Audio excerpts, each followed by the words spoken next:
Item ಯಾವುದೇ ಇರಲಿ try ಮಾಡಿ ಆಚಿ ಚಿಕನ್ ಮಸಾಲಾ. ಆಚಿ ಚಿಕನ್ ಮಸಾಲಾ. ಈಗ ನಮ್ಮ ಮೇಕೆದಾಟು ಯೋಜನೆ ಇದು ನಮ್ಮ ಮಹತ್ವಾಕಾಂಕ್ಷೆಯ ಯೋಜನೆ. ಇದು ಒಂದು ಹೊಸ ಡ್ಯಾಮ್ ಕಟ್ಟಬೇಕು ಅಂತ. ಇದು ಬರೀ ಸ್ಟೋರೇಜ್ ಅಷ್ಟೇ. ಇದರಿಂದ ಬೆಂಗಳೂರಿಗೆ ನಮಗೆ 4.75 TMC ನೀರು ಕುಡಿಯೋದಕ್ಕೆ ನಮಗೆ ನೀರು ಸಿಗುತ್ತೆ. ವ್ಯವಸಾಯಕ್ಕೆ ಯಾವ ನೀರು ನಮಗೆ ಸಿಗೋದಿಲ್ಲ ಇದರಲ್ಲಿ. ಮತ್ತು ನಮಗೆ 400 ಮೆಗಾವಾಟಷ್ಟು ವಿದ್ಯುತ್ ಉತ್ಪಾದನೆ ಆಗುತ್ತೆ. ಮತ್ತು ಸಹಜವಾಗಿ 3-4 ವರ್ಷ 5 ವರ್ಷಕ್ಕೊಮ್ಮೆ ಮಳೆ ಕಡಿಮೆ ಆಗುತ್ತೆ. ಮಳೆ ಕಡಿಮೆ ಆದಂಥ ಸಂದರ್ಭದಲ್ಲಿ ತಮಿಳ್ನಾಡಿಗೆ ನಾವು ಸೆಂಟ್ರಲ್ ಅವ್ರಿಗೇನು ಅಲೋಕೇಶನ್ ಆಗಿದೆಯಲ್ಲ, ನೀರಾಗಿದೆಯಲ್ಲ, ಅದನ್ನು ಮಂತ್ಲಿ ವೈಸ್ ಬಿಡಬೇಕು ಅಂತ ಇರುತ್ತೆ. ಉದಾಹರಣೆಗೆ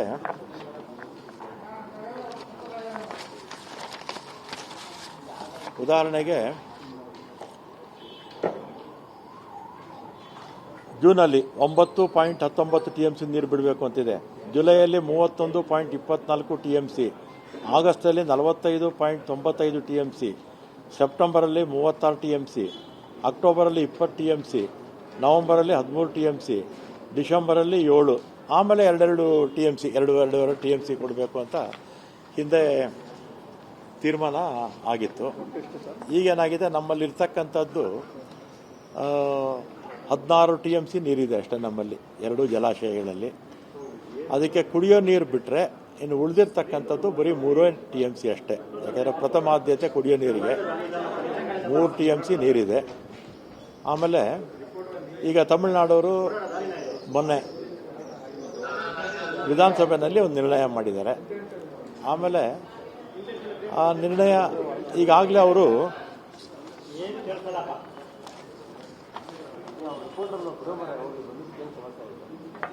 ಸುಪ್ರೀಂ ಕೋರ್ಟ್ಗೆ ಮಿಸ್ಲೇನಿಯಸ್ ಅಪ್ಲಿಕೇಶನ್ ಹಾಕ್ಕೊಂಡಿದ್ರು 18ರಲ್ಲಿ, 13, 11, 25ರಲ್ಲಿ ಅದು ಕೂಡ ರಿಜೆಕ್ಟ್ ಮಾಡಿದ್ದಾರೆ. ಆಮೇಲೆ ರಿವ್ಯೂ ಪಿಟಿಷನ್ ಹಾಕ್ಕೊಂಡಿದ್ರು, ರಿವ್ಯೂ ಪಿಟಿಷನ್ ಕೂಡ ರಿಜೆಕ್ಟ್ ಮಾಡಿದ್ದಾರೆ. ಆದರೂ ಕೂಡ ಸುಪ್ರೀಂ ಕೋರ್ಟಲ್ಲಿ 2 ಬಾರಿ ರಿಜೆಕ್ಟ್ ಆದರೂ ಕೂಡ ಅವರು ವಿಧಾನಸಭೆಯಲ್ಲಿ ಅಲ್ಲಿನ ಮುಖ್ಯಮಂತ್ರಿಗಳು ಇದಕ್ಕೆ ಹೋರಾಟ ಮಾಡಬೇಕು ಅಂತ ಹೇಳ್ತಾರೆ. ಆಮೇಲೆ ನಾವು ಈಗಲೂ ಅಷ್ಟೇ, ಮೊನ್ನೆ ಜಲಶಕ್ತಿ ಮಂತ್ರಿಗಳ ಜೊತೆ ನಾನು, ಶಿವಕುಮಾರ್ ಅವರು ಇಬ್ಬರು ಹೋಗಿ ಮಾತಾಡಿದಂಥ ಸಂದರ್ಭದಲ್ಲಿ ತಮಿಳ್ನಾಡಿನವರು ಕರೀರಿ, ನಾವು ಬರ್ತೀವಿ, ಕೂತು ಮಾತಾಡಿ ಚರ್ಚೆ ಮಾಡೋಣ. ಆಮೇಲೆ ತಮಿಳ್ನಾಡಿಗೆ ಏನು ಅಲೋಕೇಶನ್ ಆಗಿದೆ ನಮಗೆ ಒಂದು ಹನಿ ಜಾಸ್ತಿ ಕೂಡ ಬೇಡ. ಆಮೇಲೆ ನಮಗೇನು ಅಲೋಕೇಶನ್ ಆಗಿದೆ ಆ ನೀರು ನಮಗೆ ಕೊಟ್ಟರೆ ಸಾಕು. ಮತ್ತು ಈಗ ಅಣೆಕಟ್ಟು ನಾವು ಕಟ್ಟಿದ್ರೆ ಮೇಕೆದಾಟು, ಈಗ ಮಳೆ ಬಂದಿಲ್ಲ, ಈಗ ಅಲ್ಲಿ ಡ್ಯಾಮಲ್ಲಿ ನೀರಿದ್ದಿದ್ರೆ ಅವ್ರಿಗೆ ನಾವು ನೀರು ಬಿಡ್ಬೋದಿತ್ತು. ಇದು ಸಹಜವಾಗಿ ನಮಗೆ ಕುಡಿಯೋ ನೀರಿಗೂ ಅನುಕೂಲ ಆಗ್ತಿತ್ತು.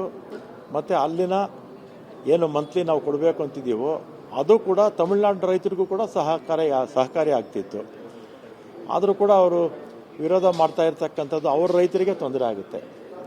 ಅದರಿಂದ ಮಾತುಕತೆ ಮುಖಾಂತರ ಕೂಡ ಚರ್ಚೆ ಪರಿಹಾರ ಮಾಡ್ಕೋಬೋದು. ನಮ್ಮ ವಿರೋಧ ಏನೂ ಇಲ್ಲ. ಈಗಾಗಲೇ ನಾವು DPR ರೆಡಿಯಾಗಿದೆ. ಮತ್ತು ಅಲ್ಲಿ ವಾಟರ್ ಕಮಿಷನ್ ಇದೆಯಲ್ಲ, ಅವ್ರಿಗೆ ನಾವು DPR ಸಲ್ಲಿಸಿದ್ದೀವಿ. ಸ್ವಲ್ಪ ಬದಲಾವಣೆ ಹೇಳಿದ್ದಾರೆ, ಅದನ್ನು ಮಾಡಿ ನಾವು ಕೊಡ್ತೀವಿ. ಅವ್ರ ಅನುಮತಿ ಕೊಟ್ಟ ಮೇಲೆ ನಾವು ಮಾಡ್ತೀವಿ. ಆಮೇಲೆ ಇನ್ನೊಂದು ಸಲ ಭಾಳ ಸ್ಪಷ್ಟವಾಗಿ ಹೇಳ್ತೀನಿ, ತಮಿಳ್ನಾಡು ಏನು ಅಲೋಕೇಶನ್ ಆಗಿದೆ ಅವ್ರ ನೀರು ನಮಗೆ ಒಂದು ಹನಿ ಕೂಡ ಜಾಸ್ತಿ ಬೇಕಾಗಿಲ್ಲ. ಅವ್ರ ನೀರು ನಾವು ಬಳಸೋದಿಲ್ಲ. ನಮಗೇನು ಅಲೋಕೇಶನ್ ಆಗಿದೆ ಅಷ್ಟೇ ನೀರು ನಾವು ಬಳಸ್ಕೊಳ್ತೀವಿ.